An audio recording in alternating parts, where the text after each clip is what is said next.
I want to tell you a story my grandmother used to tell us when we were small. It happened long ago in a village near the Nile, but the story still makes people shake their heads when they hear it. There was a man called Beal. He was a quiet man who farmed and kept to himself. He had a small piece of land where he grew groundnuts, sorghum, and a few pumpkins.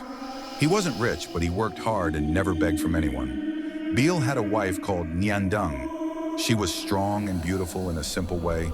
She woke up early, cooked porridge, helped on the farm, and made sure her children were clean. People said Beal was lucky because not all men had wives like her. In the same village lived another man called Gatluak. He was a tall man with a loud laugh and a quick mouth. He sold cattle and was always moving between villages.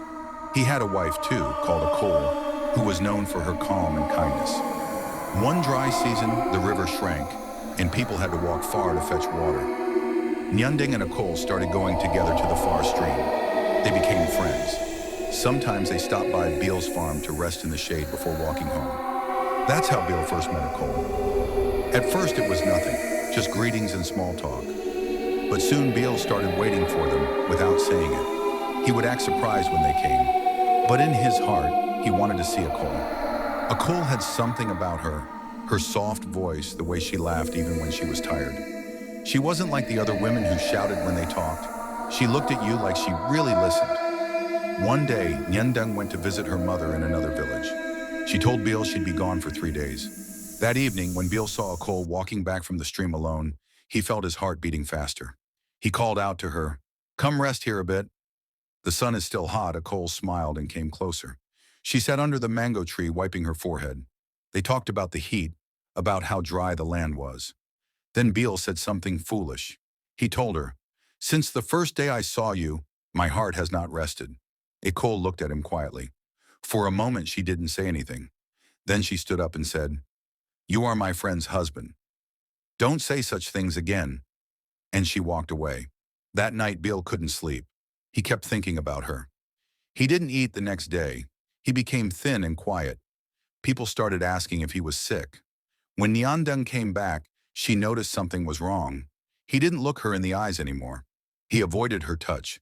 She asked him many times what was wrong, but he said nothing. Then one night, Beal dreamt that Akol was calling him from the river.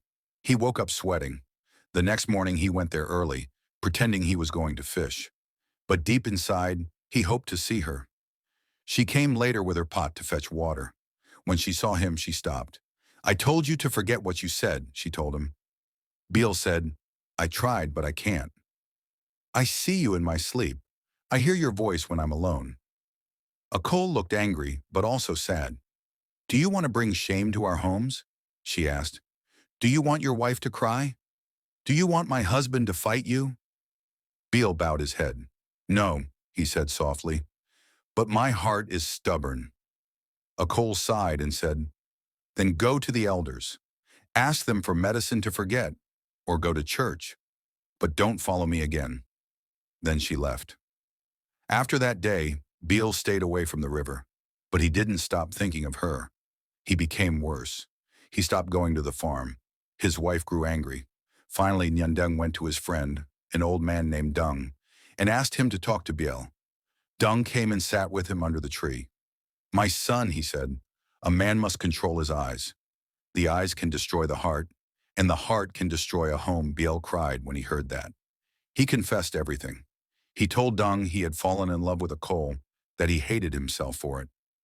Dung told him to go far away for a while. "Go stay with your brother in the next town until your mind is clean," he said. So Beal left the next morning. He stayed away for many months. He worked with his brother, cutting trees and making charcoal.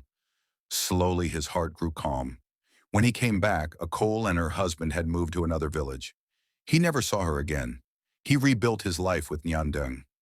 He told her the truth one night, everything that had happened. She cried, but she forgave him. From that day, Beal changed. He worked harder, prayed more, and never let his eyes wander again. My grandmother always ended the story by saying, "Even good people can fall. What matters is whether they rise again or stay in the mud," and that's how the story goes.